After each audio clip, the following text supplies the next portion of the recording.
the clergy. So my audience is mostly composed of women, no?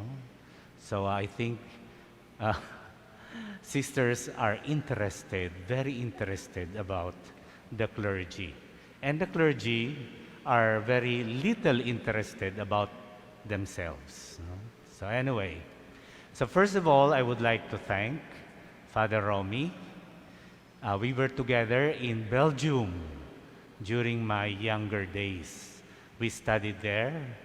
He for his doctorate in philosophy, and I for my doctorate in theology. Anyway, sabi ni Father James, when you study a lot, you lose your hair.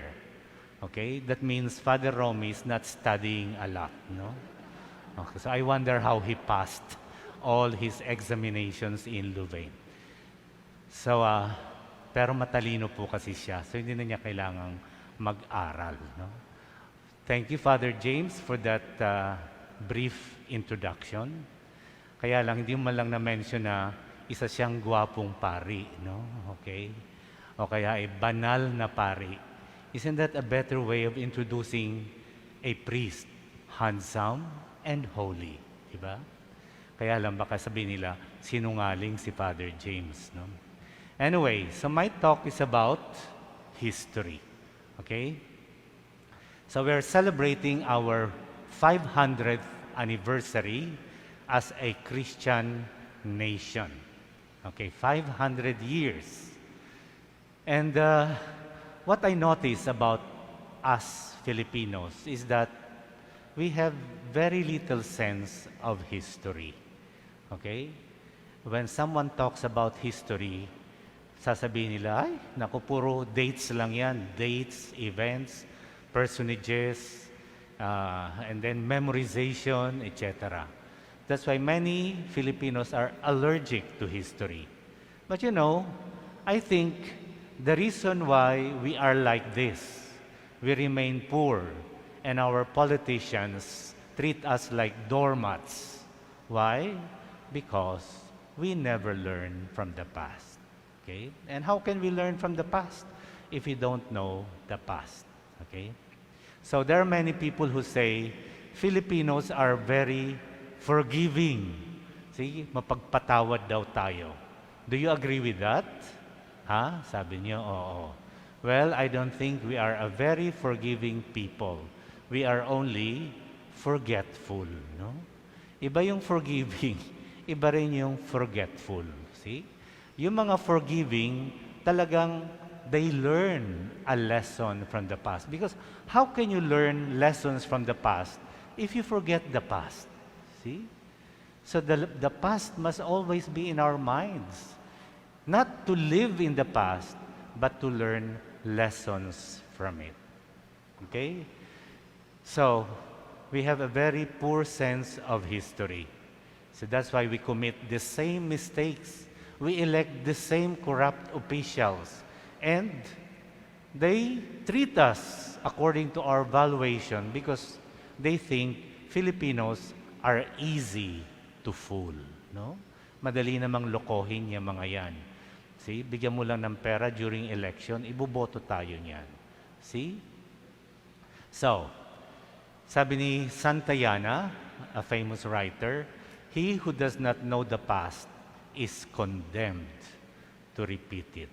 See? Okay? So, first of all, we have to remind ourselves, what is history ba? No? So this is a very beautiful definition of history according to one late philosopher. Sabi niya, history is looking at the past for the 100th time. Why?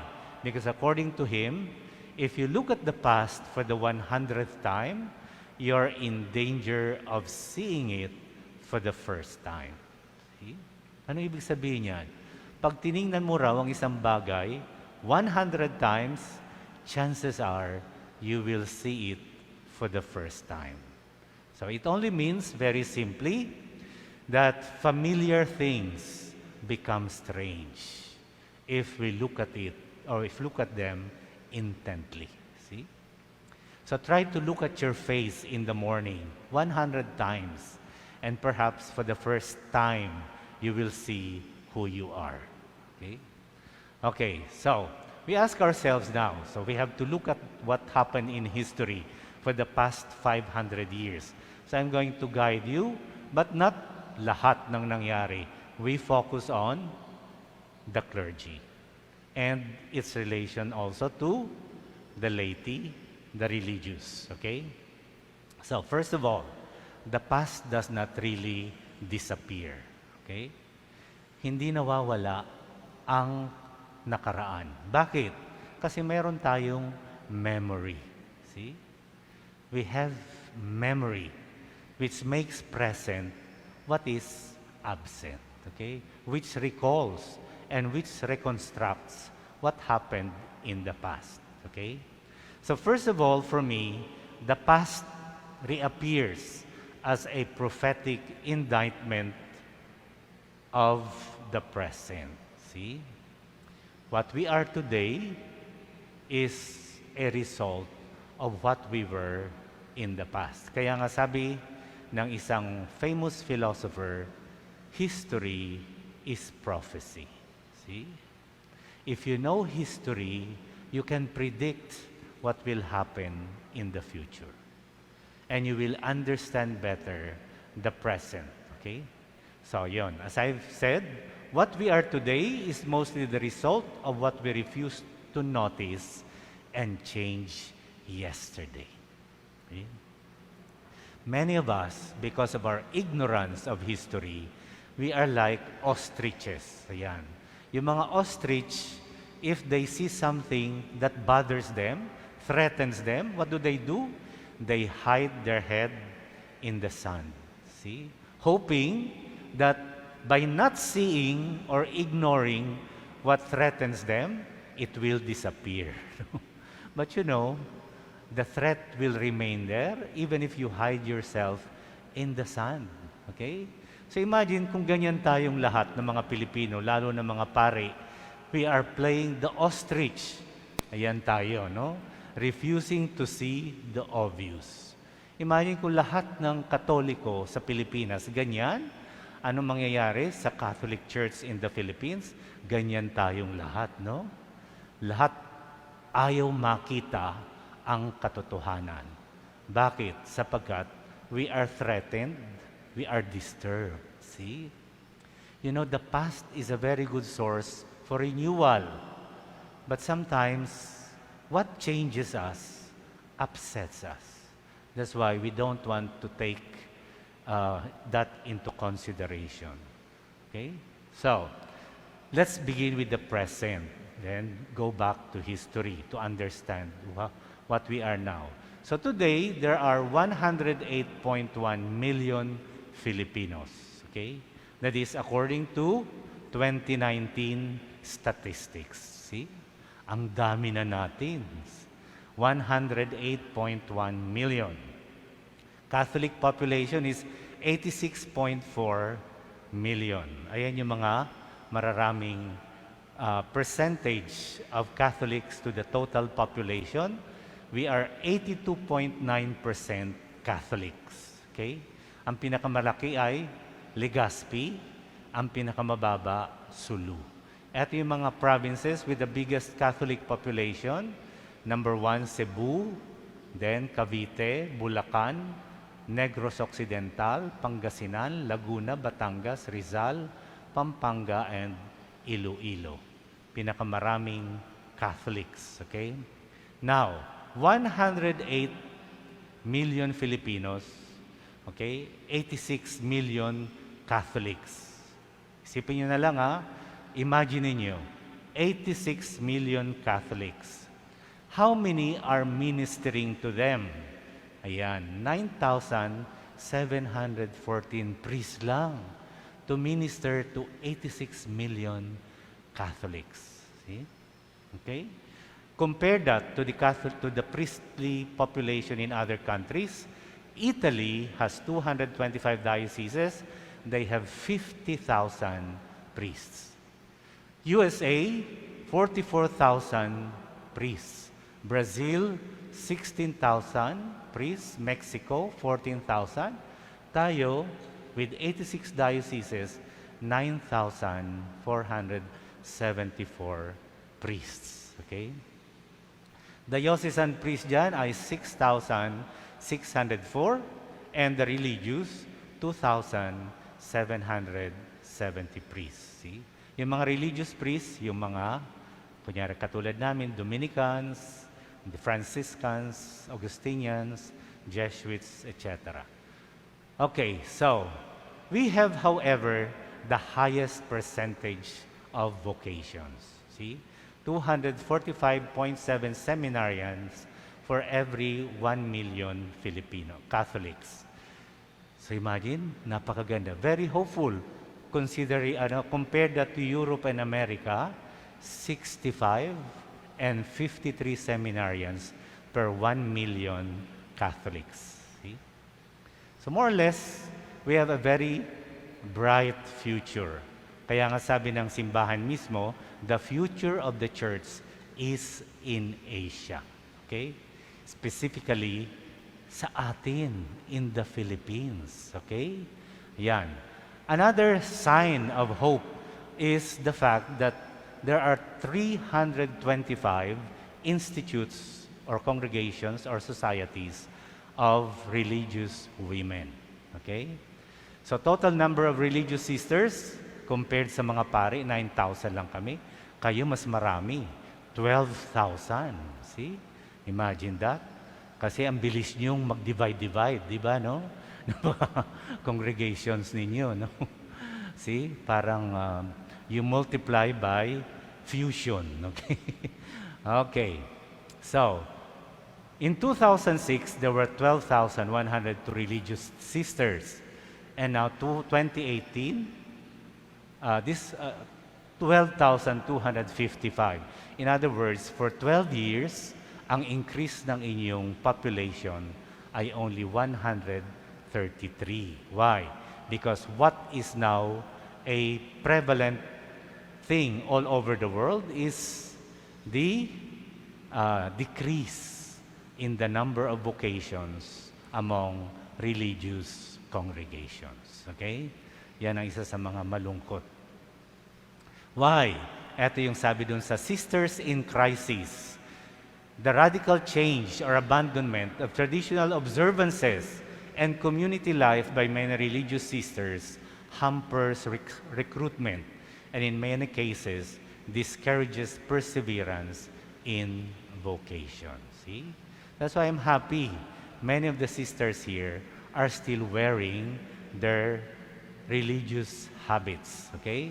Kasi sa Amerika, women congregations whose members still wear the traditional religious habits and have a strong prayer and community life are drawing many vocations, see? Like the Nashville Dominicans and Mother Angelica's Poor Clares as examples, okay? So religious priests, 2,770, Filipinos, 2,145, and foreign religious priests, 506, are ministering here in the Philippines. Okay? So, tingnan nyo lang, 86 million Catholics, 9,000 priests. So, ang ratio is 1 priest per 9,122 Catholics. Okay? Okay pa yan. Pagdating sa Metro Manila, it's, ayan, 1 priest per 24,109 Catholics. See? Tingnan nyo. Kaya ang dami sa amin ngayon, mga mukhang losyang na, no? Imagine, isa nga lang tatay with 5 or 6 children, ang hirap ng palakihit. Kami, bawat isa, 24,000, no? See, kaya kayong mga seminarians, isipin nyo yan, no? Bilisan nyo yung pagpapari para mabawasan yung ratio, no? Okay? Anyway, why are we so few? Yan ang isa sa mga question. Bakit kakaunti ang mga Filipino priests? Okay? Bakit? So, The Philippines now is known as the only Christian country in Asia. Isn't it anomalous? We are the Christian country in Asia. Majority are Catholics, and yet there are so few vocations. See, there are so few priests. Bakit? Is that because of the secularism, globalization, etc.? No. This is rooted in history. Okay? Yan. Tingnan nyo. Sa Vietnam, sangkaterba ang santos nila, no? And they're not even a Catholic nation. See? But there are so many saints, blesseds, martyrs sa Vietnam. The same with Korea. See? They have many saints. Punta kayo sa mga simbahan nila. Ang dami nilang mga santo na Koreans. Japan, the same thing. But sa Pilipinas, dalawa lang. Nasabit pa, no? Parang nasabit lang sila, no? Kasi si Lorenzo Ruiz sumama lang sa mga Kastila na missionary, tapos napatay sa Japan. Ito namang si Pedro Calungsod, sumama sa mga Jesuits, napatay naman sa Guam, no? Okay? So hindi talaga nila binalak maging martir. Nadamay lang, no? Di ba nakakahiya yan? Now we are the only Catholic Christian country in Asia, and yet we have only produced 2 saints. Okay? Na parang masakit pa sa loob nila na naging santo sila, di ba? Anyway, joke ko lang yan, ha? Anyway. So for more than 400 years after the Christianization of the Philippines, very few Filipinos were ordained to the priesthood, unlike in other countries. Why? Ito po ang historical reason. One of the reasons was we were the missionaries who came to the Philippines worked under what was called the royal patronage. Whereas, yan, China, Vietnam, Korea, Japan, they worked under the Sacred Congregation for the Propagation of the Faith, which is now the Congregation for the Evangelization of Peoples, headed by Cardinal Luis Antonio Tagle. No? Tingnan nyo yan. So, bakit tayo under sa royal patronage? Samantalang itong mga countries na to, they were under the Sacred Congregation for the Propagation of the Faith. See?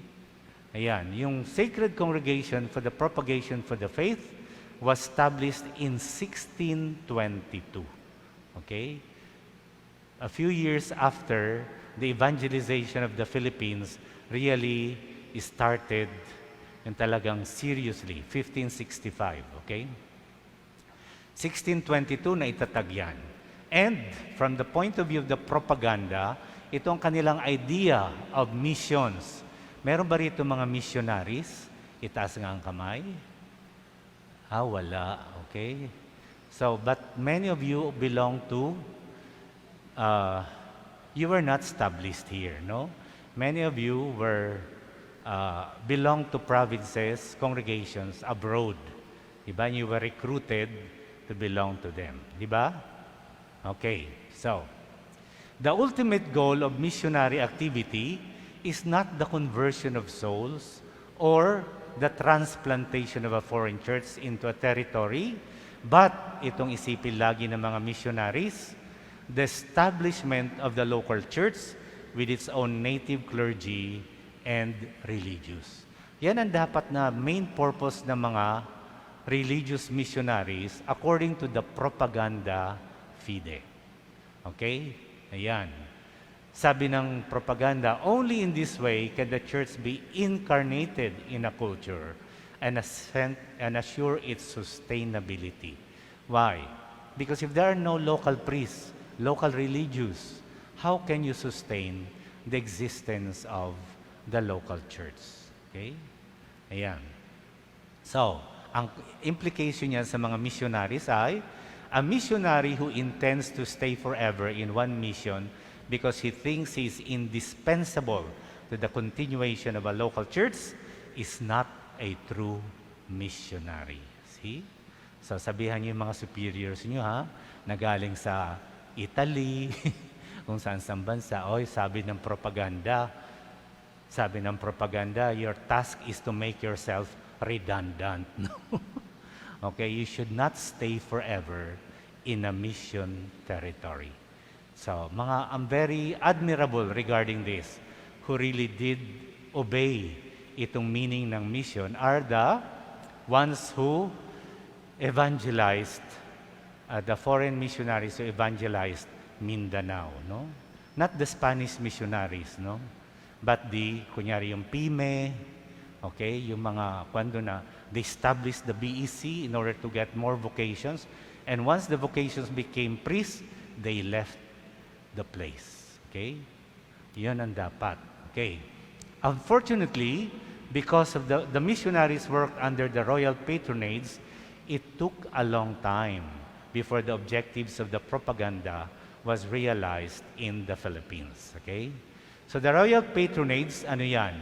It's the arrangement between the papacy and the Spanish monarchs, in which the Spanish monarchs received certain rights over the churches in the colonies in exchange for the support that they give to these churches. Okay? So kaya dito sa Pilipinas, yung simbahan natin was always under, to a certain extent, sa mga governors, sa mga representatives of the kings and queens of Spain. Unlike in China, Vietnam, Korea, they were immediately under the Vatican. Tayo, we were under the Spanish government. And that is why any decree that will be passed by the church to favor the recruitment and development of the native clergy, most of these were not implemented in the Philippines. Why? Because part of the royal patronage right is that the governor may, or the king through the governor, may refuse to implement a particular decree coming from Rome. Okay? So the whole idea of the royal patronage is to maintain Spanish rule in the country. This idea excludes the eventual turnover of the country and the church to the Filipinos. Okay? Yan po. So, if ever seminaries and colleges were established, they had strict statutes which prohibited the entrance of native Filipinos. Kaya nga, sinelebrate namin, when I was rector of the university in 2012, we celebrated the 400th anniversary of UST. Okay? It was first established as a seminary. See? But you know, as I will show you later, it was a seminary not for Filipinos, okay? But for pure Spaniards. Okay? So, sa mga Franciscan order, basahin nyo, against the admission of Indios. Ang bakit? Kasi sabi nila, yung Indio character is incompatible with the rigors and demands of religious life. The Jesuits, the same. Only peninsular Spaniards already residing in the Philippines were accepted to the society. And this for many, many years. Okay? And then in Colegio de San Felipe, the first seminary established by the Jesuits, sabi niya, the collegian must be of pure Spanish race, no mixture of Moorish or Jewish blood to the fourth degree, and shall have no Negro or Bengal blood, or a fourth part of Indio blood. No? Tingnan nyo? Napakahirap, ano? Siguro tinitingnan pa yung dugo, tapos sinusukat. 1/4 dapat walang brown. Okay, hindi. Ibig sabihin nun, tatay mo, nanay mo, that is ano to? Pag ikaw ay pag Pilipino, tapos Kastila, 1/2 ka, no? Okay? Pag yung lolo mo, lola, 1/2 is Pilipino, 1/4 ka. Ayan, maganon. So, sa UST, tingnan nyo, all those who enter the Colegio de Santo Tomas have first to submit a very strict inquiry into their purity of blood, so strict and so precise that in order to be ordained a priest or admitted in the religious life, the present witness has many times since, it was not necessary to conduct any investigation. And then also, sabi niya, from the beginning, only the sons of the most illustrious and respectable citizens of the islands have been and are collegians of this college. See? In other words, these seminaries were established not to establish a local Filipino church, but to continue the stay or activities of the Spanish missionaries. See? In other words, what we had for many centuries is not a Filipino church, but a transplanted Spanish church. Okay? Ayan. So also in Letran, this is even worse. The Father President must see to it that no boy be admitted into this colegio who is not a Spanish orphan. For if he acts otherwise, he will sin against justice. Tita niya? And not comply with his obligation nor the intention of those who left the alms. Okay.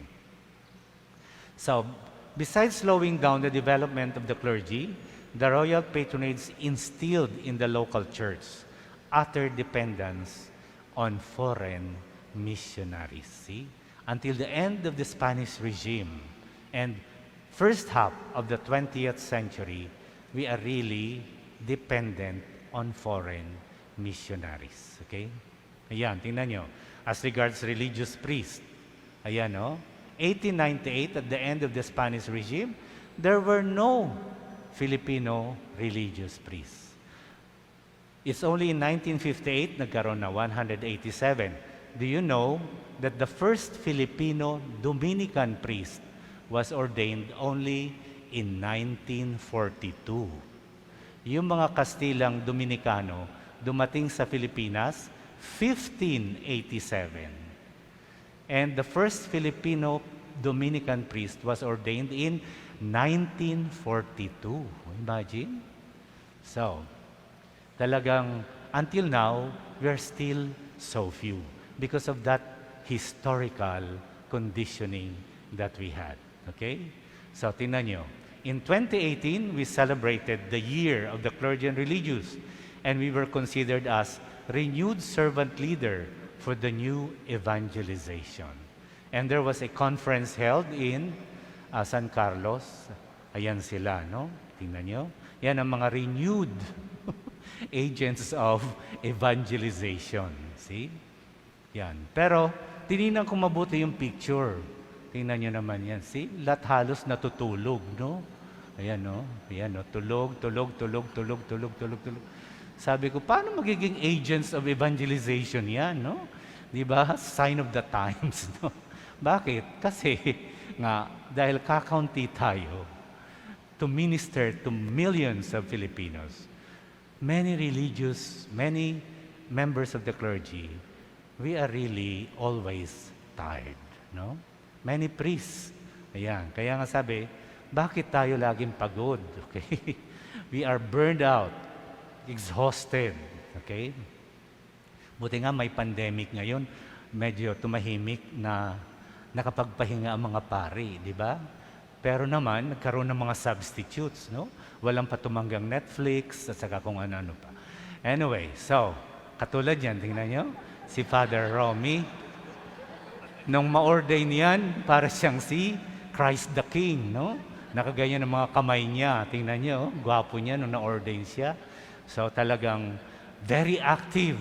Hindi pa niya kasi nakikita yung mga imi-minister niya, no? So ngayon, after how many years ka na, Father, na pari? Imagine, 29 years a priest. Ako 37 years a priest, no? Siya 29 years a priest. Hindi na siya Christ the King ngayon. Mukha na siyang immaculate. Ayan pala. Hindi pala. Kamukha na siyang si Miraculous Medal, no? Hindi na siya nakaganyan. Pagod na kasi. Ganyan na siya. Kamukha na siya ni Miraculous Medal, no? Okay? Hindi na ready to embrace the whole world. Kundi sinasabi niya, pagod na ako. Okay? Meron na nga siyang pacemaker.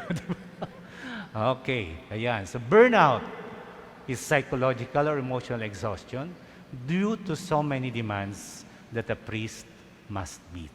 Okay? And that's true also of the other religions. Okay? So, at saka isa pa, because you are supposed to meet all the demands of the lay people, you feel that you are Superman, no? Okay? Which is of course an illusion. Kayo mga paring narito, humarap kayo sa salamin once in a while, Father, at sabihin mo, I am not Superman. Okay? I am Darna. Hindi, biro ko lang, no? Hindi kayo si Superman. You're not supposed to solve all the problems in the world. Okay? So, in 1998, we celebrated the 300th anniversary of the Filipino diocesan clergy. At ang theme ay, Pilipinong Pari, Biyaya sa Bayan. Okay? Imagine biyaya, a grace to the country, to the nation. Parang it's history talagang repeats itself. Ngayon ang ating theme, gifted to give. No? So gayon din, the grace that you receive, you give to others. See? We are blessed to be a blessing to others. Okay? Ayan. So we asked ourselves during that time, what have we done so far after 300 years? Okay? Yan, marami. We have established and developed parishes and dioceses. We have established schools. We have creatively introduced new ministries, and strengthened old ones.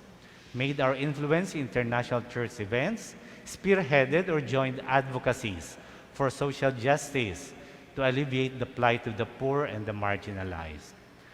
We established charitable institutes for those in need. We utilized the various media of communication as a platform for preaching and advocacies. We strengthened and consolidated new religious movements. We established missionary outposts abroad, catalyzed needed political and social changes in the country, and strengthened lay participation in the church, especially through the BECs. So tingnan nyo, for 300 years, 1998 yon, nadagdagan pa, kasi 2021 na ngayon. We have done so many things.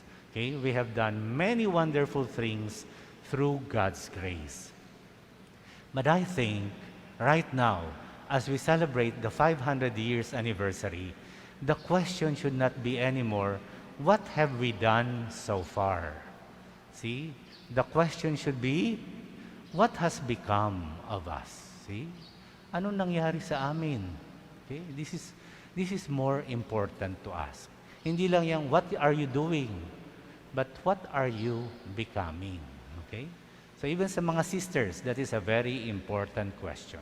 What has become of you? Okay? Yan. So according to one of our provincials, let us read together kasi maganda yung sinabi niya.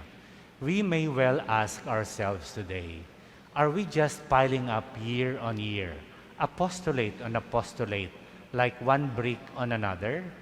Long ago, the people of Babel did just that. They kept on piling up stone after stone until they ran out of stone. Okay? They lost sight of what they started in the first place. The Tower of Babel ended up in ridicule. God forbid that this will happen to us in the future. See? See? Are we just building churches, performing ministries, apostolates, helping the poor? These are not really the crucial questions. The crucial question is, what is becoming of me? No? What has become of us? Okay? Yan. That is the more important questions. So at that time, very positive ang tungo nila. What has happened to the Filipino priest? Well, sabi, naging siyang makabayan, makakalikasan, makamahirap, okay, makadiyos, makatao, pro-life, makabuhay, celibate, available, generous, okay? A man of the sacred, a man of dialogue, a man of humble service. Ibang ganda, very positive. Yan ang nangyari sa atin. Ngayon, totoo ba? Okay. Remember, ayan, kaya that's why we have to look at the past. because the past is a prophetic indictment of the present. Okay? Ayan. So at the turn of the 20th century, let's look back at the past. What was the dominant opinion of the Spanish missionaries about the Filipino clergy?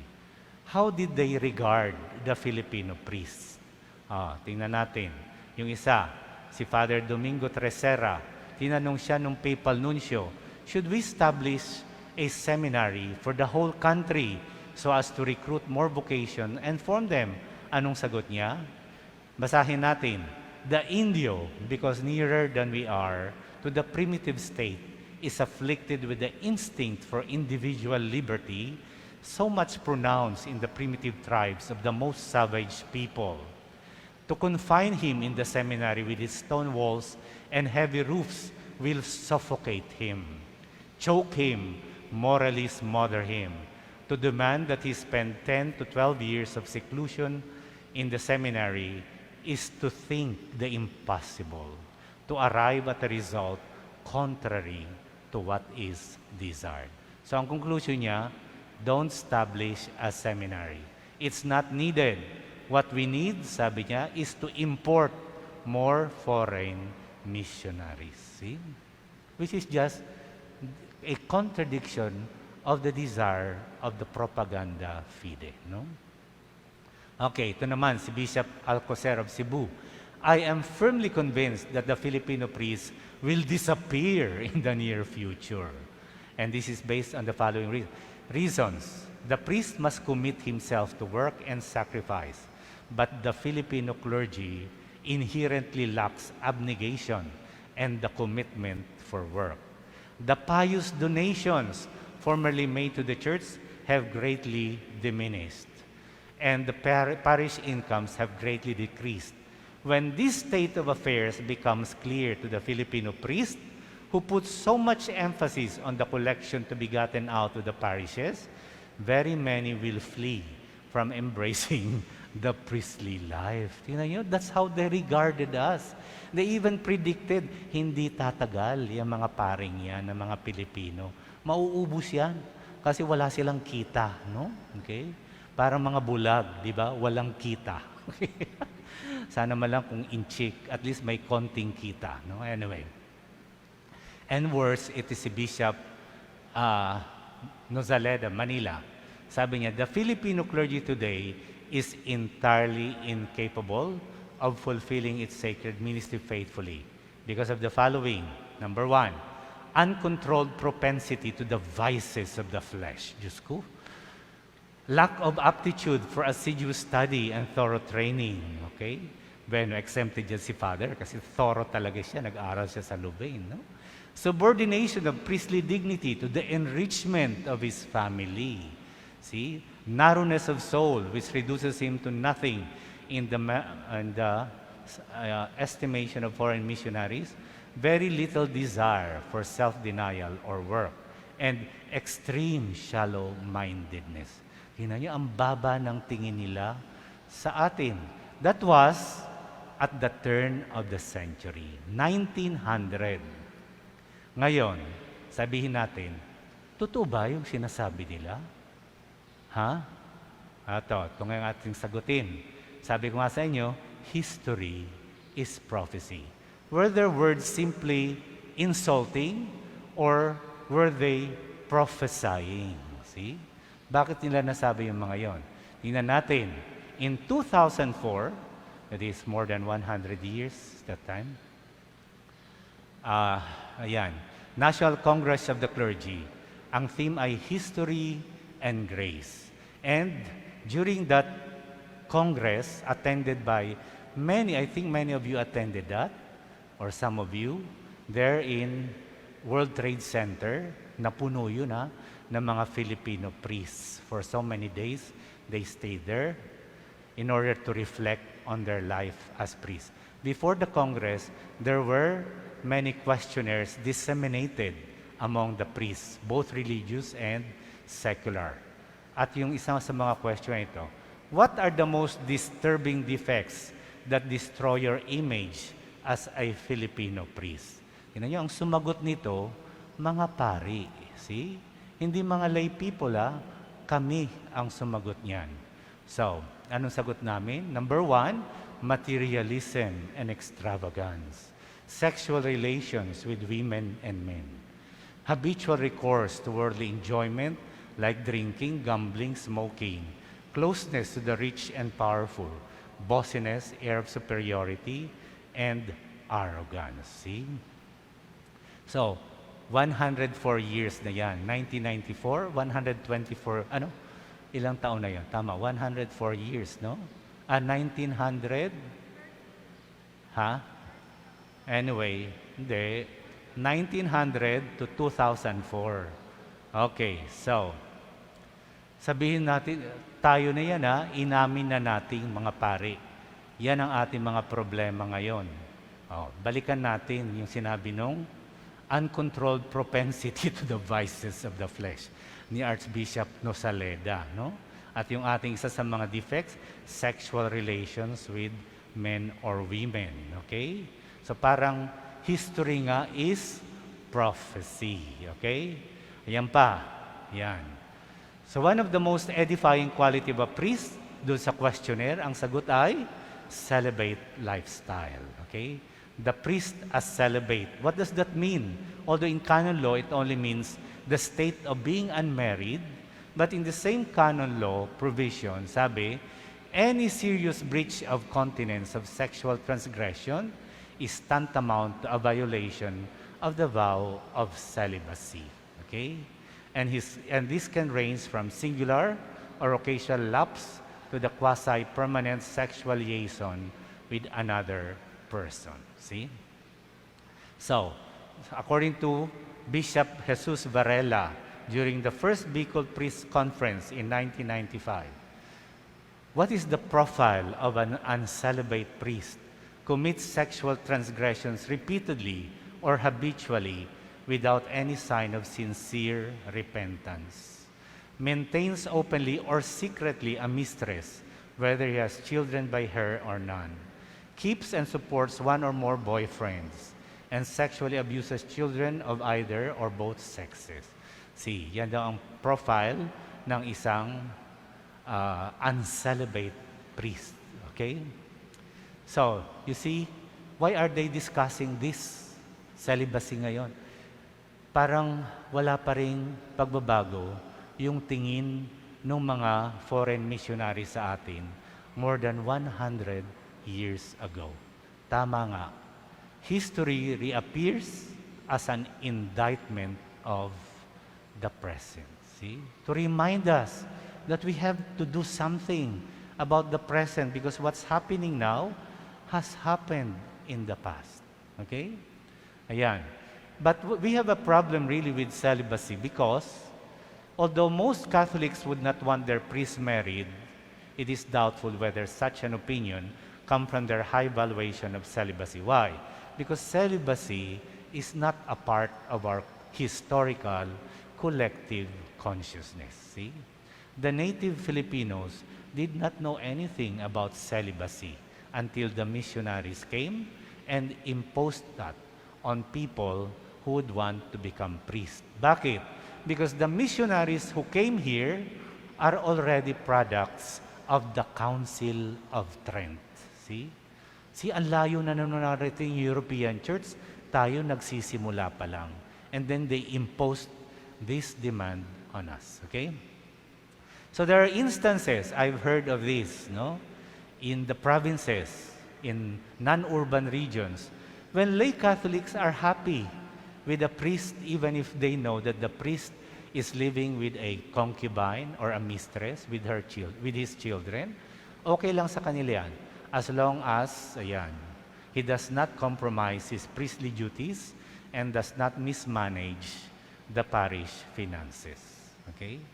In other words, it is one thing to consider celibacy as a value and another thing as a product of our historical collective consciousness. Pag mayroong disconnect, may hirapan tayong to understand really why this is important for us. Okay? Okay, and also remember, in our culture, there is what is called machismo culture. See? And among Filipinos, tingnan nyo, yung isa kong example dyan, in the Philippines, there are a lot of shelters established by the government and NGOs for battered wives. Meron ba kayong nakita na for battered husbands? Wala. See? Bakit? Because walang husband ang pupunta sa pulis at sasabing, binugbog ako ng asawa ko, no? Okay? Bakit? Pagtatawanan siya. Because of our machismo culture. So for us, you are a man. Therefore, talo mong babae. And secondly, you're a man, therefore, you exercise your ability to procreate and have sex with others. Okay? So the machismo culture also is a source of why fidelity in marriage is not seen by many men as incompatible by having other women. Okay?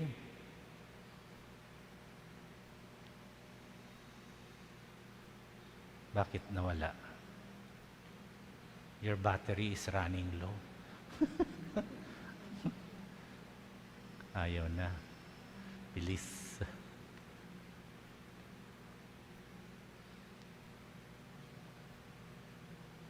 Okay. And besides, many priests venture into sexual encounters not because they need a lover.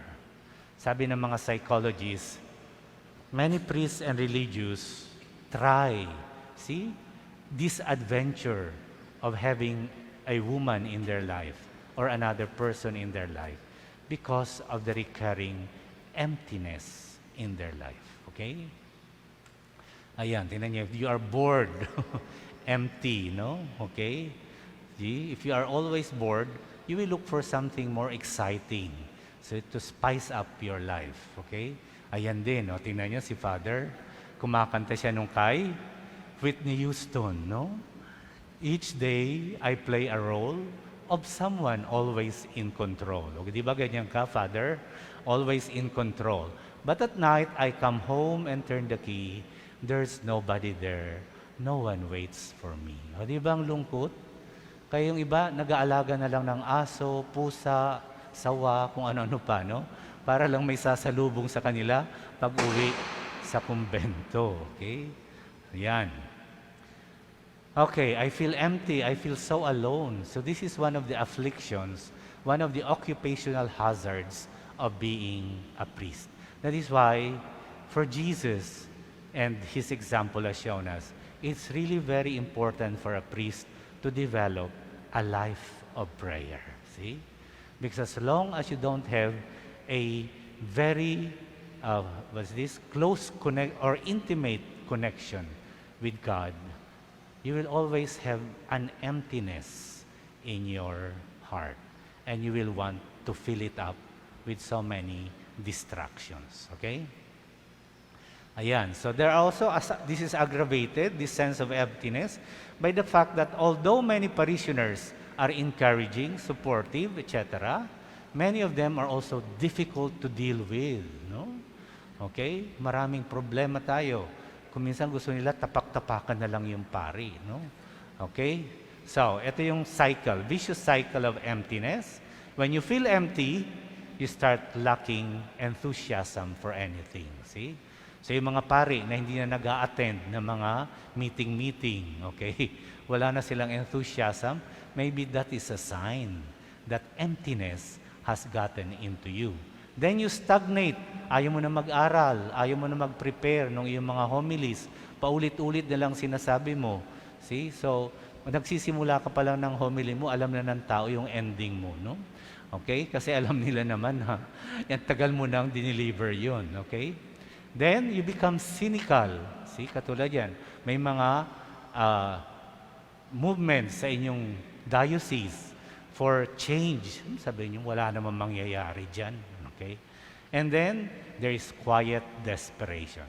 And when this occurs to you, when you become desperate about your situation, you resort to destructive activities. Either you destroy yourself or you destroy others. Okay? Okay. So in a very real sense, there is no crisis of celibacy among Filipino priests. Okay? It's not celibacy which is the problem. It is rather our sense of commitment. Okay? See? Commitment is very important. And what is commitment? It is your decision to offer your whole life and being for a cause or a person, and to stand by that decision no matter what happens and whatever sacrifice it entails. Okay? So only commitment, according to Presbyterorum Ordinis, made in faith and love, makes it possible for a man to make a transcendent gift of himself to God. See? So para sa akin, hindi yung should priests get married or not. Hindi yun. The problem, are they really committed to this kind of life that they have embraced and which they believe God called them to embrace? See? Yan din ang cause ng lack of vocation. So, kaya para sa akin, hindi marriage ang solution para dumami ang pari. Bakit? Even marriage suffers from the lack of permanent commitment among couples. Secondly, this proves wrong that optional celibacy can address the problem of lack of priestly vocation, because many Protestant denominations are experiencing a crisis of vocation, even those that admit to ministry, married men as well as women. See? So it's not marriage which is the solution. It is a stronger commitment. Kaya totoo yan, the past reappears as a prophetic indictment of the present. Okay? So sabi rin ni Bishop Alcocer, mawawala daw ang mga pari later on kasi mahilig sila sa collection. Okay? Sa pera. Okay? Ngayon, one of the main focus of PCP2 is the Church of the Poor. Okay? The Church of the Poor. Inulit-ulit yan. See, the Philippines should be a Church of the Poor. Okay? And that means not only that we evangelize the poor, but rather, it is not, ano ba yung tawag doon? Not preferential option, but rather, preferential reliance on the poor. Okay? You rely on the poor for the work of evangelization. But how will you do that if the church itself is not poor? Okay? So why is it that in many parishes, the church of the poor has remained something to be something devoutly to be wished? Because the priests and the parish are not seen as representing a poor church of the poor. Okay? See? No, katulad nito, no? Sorry. Okay, so yan. So what is the most important feature of the priesthood dun sa Congress nila? Ang last answer nila, solidarity with the poor. What is the greatest failure as a priest? Failure to serve the poor. But that was their last answer. Last sa kanilang priority. Kaya nga sabi ni Cardinal Tagle, this seems that the priest has a very private approach in assessing priestly failure to the extent of neglecting service to the poor. See? Halos nasa hulihan na ng kanyang listahan ng mga failures niya. Okay? See? Ayan. So our excessive desire for material things is directly proportional to our lack of trust in God's providence. So we lose sight of stewardship. Remember, we are only stewards. Okay? We don't own anything. Kaya ang ganda ng advice ni Saint Augustine, the rule in his rule for religious life. And his rule is the one which we Dominicans follow. See? Sabi niya, don't call anything your own. Okay? Do not call anything your own so that you will not lose anything. See? Why? Because how can you lose something which is not yours? Diba? So for instance, pag mawala itong lapel, mamaya, hindi ako malulungkot. Kasi hindi naman akin. Di ba? Pero pag inangking ko ito, the moment it is lost, then I'll be bothered. See? You only lose those things that you consider as yours. See? Okay. So, ayan. First Plenary Council of the Philippines. Ayan. Sabi, hindi, ayan nga isa pang problema. Tingnan nyo, may Second Plenary Council of the Philippines. Hindi man lang nila pinag-aralan yung First Plenary Council. No? Bakit tinawag na second? Kasi mayroong first. Pero basahin nyo yung document ng Second Plenary Council. Not a mention of the First Plenary Council. They should have studied that and asked themselves, why did those provisions for renewal not implemented? So they will not repeat the same mistakes. So they didn't even read yung proceedings ng first. So I read it at ang kanilang watchwords, 2 words, unity. We need unity. At sabi niya, second, we need obedience, especially from the lay faithful.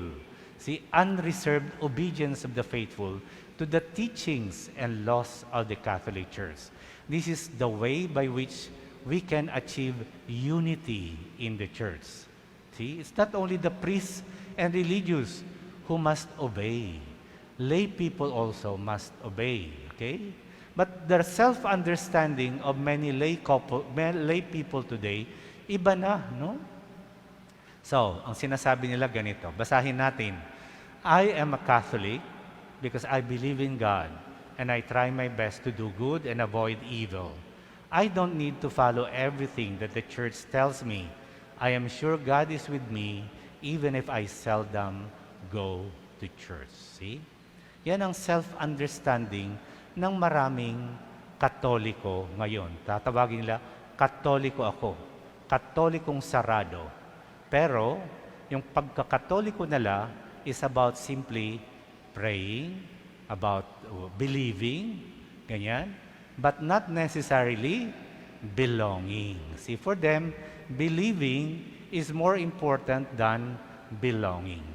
Whereas, tingnan yung ibang mga religious sects, okay? Christian sects, for instance, Iglesia ni Cristo, see? Belonging for them is as important as believing, see? So kung anong sabihin ni Manalo, susundin nila because we belong to this church. They consider the church not as a social club, no? They consider that as a family that demands from them something. See? That demands allegiance, obedience, the willingness even to sacrifice their life for the church to which they belong. Sa ating mga Katoliko, hindi pa tayo nakakarating dyan. Kaya ang dami, sabi, basta okay na yan, basta magsimba lang paminsan-minsan.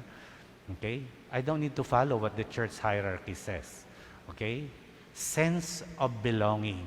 Yan ang dapat i-instill sa mga lay people. Otherwise, there will be no unity in the church. See? So today, a big chunk of the Catholic laity is less prone to take the church's hierarchy's words as final and executory. They live in varying degrees of separation from the church. They have privately accepted the compromise. They remain Catholics, but they don't buy the whole package. See? Ano ibig sabihin yan? Ang conclusion niya ay tinatawag nating cafeteria Catholicism. No? Parang buffet. No? Andiyan yung mga pagkain. Pipiliin mo lang kung anong gusto mo. Ganon din. Ayan yung mga doktrina. Pipiliin lang nila kung anong gusto nila. See? They choose which doctrine they will heed and reject. So many had departed from the catechism on birth control, abortion, capital punishment, and other teachings. And this mentality among the laity is aggravated by the clergy sex abuse scandal and cover-ups that give lapsed Catholics added ammunition against their fight against the doctrines that they disapprove. Okay? Yan. So while many Catholics want change within the church, as conveyed in many levels of dismay, disgust, and diagnosis of the causes of their discontent, the remedies that they propose focus on the renewal of the clergy and hierarchy. Parang iniisip lang nila, kailangan magbago ang mga obispo, kailangan magbago ang mga pari at mga religious. How about them, no? Kasi kapag yan iniisip nila, para bang the clergy and religious will be the final arbiters of the process of renewal needed by the church. Okay? But that is not true. The renewal of the church will always involve the renewal not only of the clergy but religious, but more so, the laity. Real reform happens when lay people, who are the vast majority of the church, take up the challenge and begin this renewal through their own initiative and charism. You know, in 1995, I think, or later, or 97, Cardinal Sin called for the Second Provincial Council. Yung isa is Second Plenary Council. Tumawag rin siya ng Provincial Council of Manila. And I happened to be one of the participants representing Catholic schools. Ang ganda nung theme nung Provincial Council of Manila na yon. See, ang nangyari pa doon, kasi ang theme is the laity. See, ang tawag sa inyo, hindi yung lay minister, ganyan ko ang laikong lingkod. O, di ba ang ganda? And the whole document was written in Filipino. Okay? I don't know what happened, no? It became one of the most hidden secrets of the church. Nabasa nyo na ba yung proceedings niyan? O yung mga decrees? Okay? I was one of those who formulated the decrees of the Second Provincial Council of Manila. The whole proceedings were focused on lay people. See? Hindi yata inapprove sa Rome. No? Kasi nag-away-away dun sa mga terminologies. Like for instance, lay minister. No? Okay? Yung ganyan. Ang pinag-awayan pa nun, minsan, I remember one time, ang tagal ng diskusyon, dapat ba tawagin ang pari na priest or presbyter? No? Hala, nagsalita na yung mga theologians, biblical scholars, ng mga pari, mga obispo, all in favor of either priest or presbyter. Nung pagod na kami sa kapapakinig, nagtaas ng kamay yung isang lay person, babae. Sabi niya, alam niyo, hindi ko maintindihan itong mga pinag-uusapan ninyo. Pero ang alam ko ay ito, katabi ng bahay namin, Presbyterian Church. Pag tinawag ang pari na presbyter, baka ma-confuse ang tao. Isipin nila, lahat ng Katoliko ay member ng Presbyterian Church. O, kita nyo? Tumigil yung diskusyon. No? So, tumigil yung mga obispo at mga theologians, nakinig sila doon sa laikong lingkod. See how important the role of the laity is, no? Kaya nga sabi ni sa latest visit ni Pope Francis sa Korea, ayan ang gandang sinabi niya, the Christian faith was introduced to Korea by lay people, no? Hindi mga Spanish or Portuguese missionaries. The church in Korea was initiated by lay people, okay? Who, while traveling in China, found Bibles and catechetical texts from the martyred missionaries. Dinala nila ito doon sa Korea. So when finally missionaries entered Korea, there were already 4,000 catechized Catholics living in faith with such resolve that most of them chose to remain faithful despite the threat of torture and martyrdom.